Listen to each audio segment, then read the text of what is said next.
অবস্থা? এই তো আলহামদুলিল্লাহ ভালো। ভালো আছেন? আলহামদুলিল্লাহ আমিও ভালো আছি। হ্যাঁ ভালো। কি অবস্থা বলেন? বেশি ভালো না, গিফট নাই কিছু। পানিশমেন্ট খাওয়ার লিগে আসলাম। অনেক অনেক খাইতেন না তো, অনেক তো গিফটার বানিয়ে দিচ্ছি না তো, গিফটার আপনার কাছে তাই বড্ড হাসাইলেন রে ভাই। হাসাইলাম না, আপনাদের সত্য কথা তো শেয়ার করবেন না, এটা বাস্তবতা। না না না, আপনি আমার ম্যাচ দেখেন, আমার কোনো গিফটার নাই, ওরকম গিফটার নাই। ঠিক আছে, হবে নাই বলতে হবে ইনশাল্লাহ। আমি নিরাশ হই না, নাই হবে, সমস্যা কি? আচ্ছা, সবুরে সবুরে গন্ধ হয়, আবার মেওয়া ফলে। আমি কিচ্ছু বুঝি না, আমার হিয়াইন কিছু।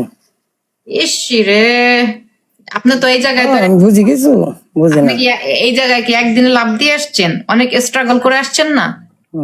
তাহলে অনেক স্ট্রাগল করে তো আসছেন। করছি, অনেক করলে কি লাভ হইব? এই আমি যে তো চাই আরো আপনারা উঠেন এই জায়গাতে, মানে উঠতে গিয়ে তো মনে করেন যে আমার 12টা বাজায় উঠার চিন্তা ধারণা করেন, সমস্যাটা তুই যা আপনারা উঠবেন, আরো উঠেন, চাই উঠেন। রাসেল ভাইরা আমরা সবাই পছন্দ করি। একদিন তো একটা গিফট লয়ে এলেন না, যে আজকে রাসেল ভাইরে সাপোর্ট দিন আপনারা সবাই। গিফটের তো আছে না। কি অবস্থা বলেন? রোজা থাকেন? আজকে অনেক রোজা না তো, অনেক তো রাত আমাদের এখানে। না ওইটা না, এমনি থাকেন কিনা? এখন তো রাত। তাই সব না থাকলেও কয়েকটা তাই দরবার যতটুক থাকার কম, আর দরবার ভাঙ গেলে তো। কিন্তু রোজা যেগুলো না থাকতে পারবেন ওইগুলা কিন্তু আবার সদগা দিয়ে দিতে হয়, জানেন? মালিক আপনি দিবালা ইসলামিক বুঝেন না। আচ্ছা যাই হোক, বুঝার দরকার আছে, মুসলমান যেতে হয়েছেন। আমি বুঝি কিনা কিচ্ছু, নিজে আগে একটু ভালো হয়েছেন নি। যতগুলা রোজা ভাঙবেন ওইগুলা আবার গরিবদেরকে। কি বড় সাজে, আমরা কিছু বুঝি না কিচ্ছু। ওরে বাবা রে, আমার চশমারে সরাই আগে। না আপনার চশমা না, আমি খেলাম কিনা জানি না। তো আপনার কথা শুনতাম আইছি, আর বিশেষ করতে হয়েছে পানিশমেন্ট দেখতাম আইছি, কি এরকম পানিশমেন্ট আপনি আমারে দিবেন। আমি শুনতাম আইছি যদি আপনি হয়েছেন আমাকে গুরু ভাই, আপনি দিবেন না। ফার্ম দিয়ে এটা ফার্ম আমি বুঝি। আরে আপনি আমাকে পানিশমেন্ট দিবেন না, আমরা খাইয়া খাইয়া বড় হব। আপনাদের পানিশমেন্ট খেয়ে খেয়ে আমরা ফুলবো, এক একটা বড় হবো।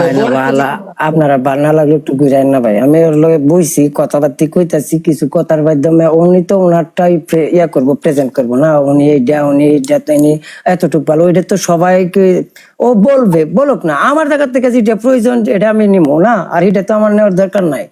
আমাকে যদি আপনার খারাপ লাগে তো আপনি কি করার আছে যান বাইরের থেকে।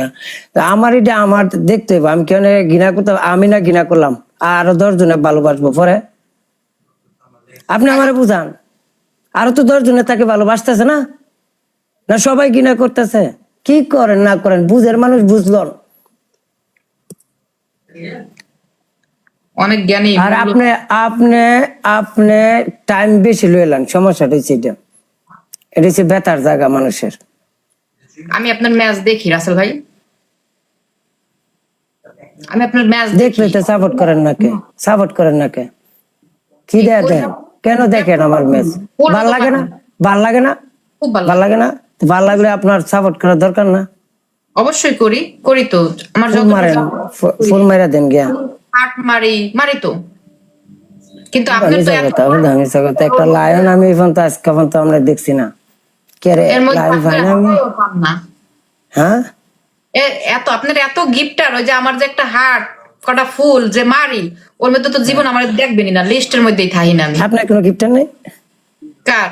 আপনার অবশ্যই আছে, যার যখন আপনার গিফটারটি লইয়া যাবার কাম আছে না? যাবার কাম না আমার লাগতো না, যে একদিন গিয়া যা রাসেল ভাইয়ের গিয়ে একটু সাপোর্ট দেন জানি। সে আমার গিফটার না, সে সবার গিফটার। আমাকে যারা গিফটিং করে সবাই গিফটিং করে, এবং তারা সবার সাথে এই ম্যাচ উইন করার ট্রাই করে।